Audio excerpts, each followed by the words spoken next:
Hey, there you are, and welcome to My Dude Watch. My name is Jason, and we have an absolute stunner for you today. At first glance, this is the perfect watch. I'm talking sapphire crystal, stainless steel everywhere, automatic movement, and refinement at its best. And having said that, we're going to carve this baby up. We're going line by line to see exactly what this watch is all about.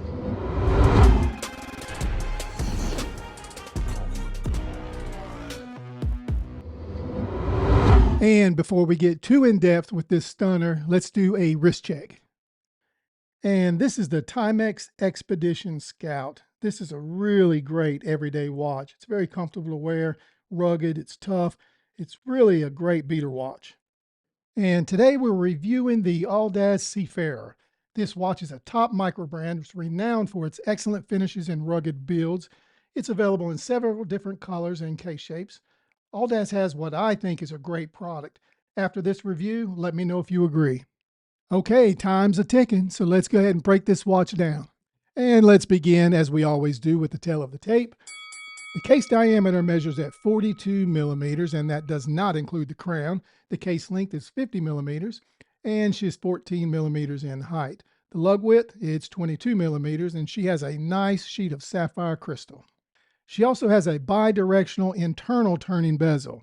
The crown is screw down, it's water resistant, 200 meters, and the movement is a TMI NH35 automatic movement. She weighs in at 205 grams, and what you're looking at here is stainless steel case and bracelet.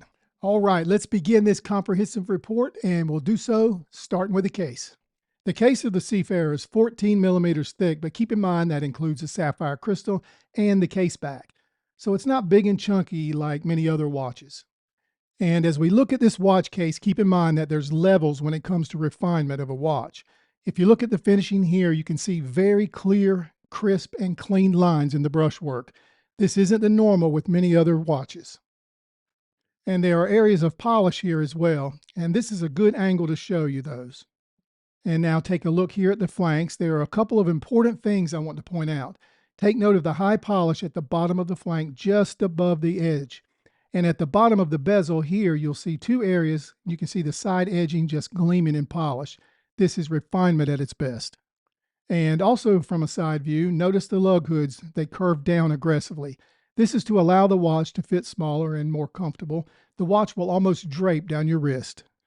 Let's turn the watch around and take a look at the other flank. Here you can see those bevels. They slide down the top of the lug hoods. This helps with the transition from the sides to the top. These bevels are perfectly executed and really grab your attention. Here you can see the nice signed crown at 4 o'clock, and the bezel crown at the 2 o'clock is unsigned, which honestly, it's a good move when you have two crowns. The upper crown operates the internal bezel like so, and the bottom crown operates the hands, sets the time, and so on. And here you can see two black grips on these crowns. It serves two functions, at least in my mind. They allow for easier grip and manipulation of the crowns, and two, it just looks awesome. This adds a rugged and tough look to a nice, clean design. And let's flip the watch over and have a look at the case back, because that exhibition window is very interesting. I've heard some people say that the exhibition window doesn't show you enough. I think it's okay. It definitely has an interesting look. I think I would have not utilized the blue here. Maybe yellow would have been a better choice. But listen, this is not a deal breaker at all. And it's all stainless steel here. Take a look at the circular brushing on the outer edges of the case back ring. This is precision workmanship. And now let's turn that watch back over and have a look at it from the top down. This is a very attractive watch. Here you can see the polish on the bezel. It looks great, but keep in mind that polish is a fingerprint magnet. Also, the sapphire crystal is nice and clear. I like that Audaz chose not to deploy a Cyclops window. To me, it would have taken away from the attractive aesthetics that they have in place. And now let's take a deep dive into that dial. First, let's take a look at the colors. What do you guys think of this green and yellow? I like it. I think those two together just work. I do like that the dial isn't overwhelmed with text. It has the Audaz logo printed in white just under the 12 o'clock position. I've never been real big on date complications, but if you gotta have one, I like it at the 6. You must admit, it allows the dial to remain symmetrical and even. The embassies are white and applied evenly and aligned perfectly all the way around. Here's a nice view of the embassies outlined in silver and raised off the surface. And here you can see the upside down triangle representing the 12, and there are battens at the 3 and the 9.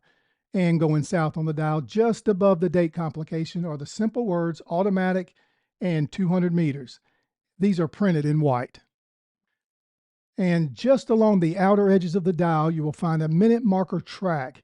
It's in the lighter shade of green, and it's just perfect for this dial. And what do you think of the hands? They're thick, loomed, and have a green line running right through the middle. The second hand is a bright yellow, and that's perfect for this design. And now let's take a look at this bezel. It's got a great reputation. Let's see if it lives up to it. And my favorite part of the design is what appears to be an embossed bi-directional bezel, and the 5-minute increments are loomed. There are minute markers on the bezel as well. They're raised and provides a real nice 3D effect. This watch is loaded with loom. For starters, this is a great looking bracelet. I mean, honestly, I've not seen a bracelet like this in quite some time. It's very solid. The edges are smooth. The links and end links are solid as well. The bracelet is fluid, yet nice and tight where it should be. Also, this bracelet just fits with the design of the watch. One huge upgrade over many other watches in this price range is the clasp. This is definitely a premium clasp. I like that it's thick and has some weight to it. It's very well put together. It has 6 micro adjustments to allow you to find that perfect fit. I do wish it had screw pins, but honestly, the push pins work just fine. Now, one other thing that some people won't like, but makes no difference to me, is the bracelet. It's 22 millimeters at the lugs, and it does not taper down at the clasp. Again, I'm fine with it, but some people may not be. This bracelet doesn't rattle. It's fluid where it should be and gives you the confidence in its security. Okay, we have reached that part of the video where we try to put it all together and try to make sense of it all. We like to call this section gripes and likes. And let's begin with the gripes. Now, here's the thing. I don't have a lot of gripes, but I do have a couple of observations. And number one, the exhibition window. Some people have a problem with it. I don't, but maybe yellow instead of blue would have been a better suggestion. And number two, push pins. I would think a watch with this quality and this cost would have supplied screw pins. Having said that, this is far from a deal breaker. And number three, fingerprints.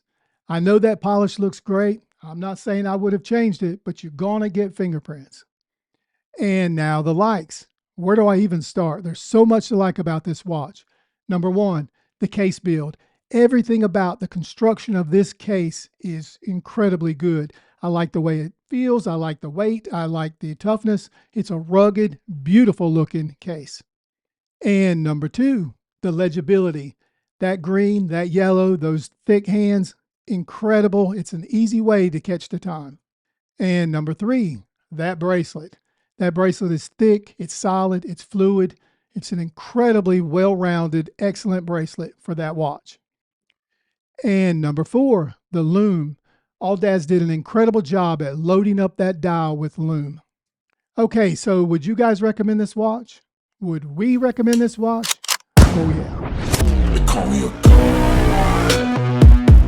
Hey, you made it to the end of another video. We appreciate you doing that. If you enjoyed what you saw today, please take the time to like the video and subscribe to the channel. And if you like this watch, we're going to put a link in the description. Take the time to look, research it, investigate it, and make sure it's something that you would enjoy. And if it is, maybe this is the right one for you. And let me say one more time, thanks so much for joining us. My name is Jason with My Dude Watch, and we'll see you next time. But don't forget, dudes can't be late.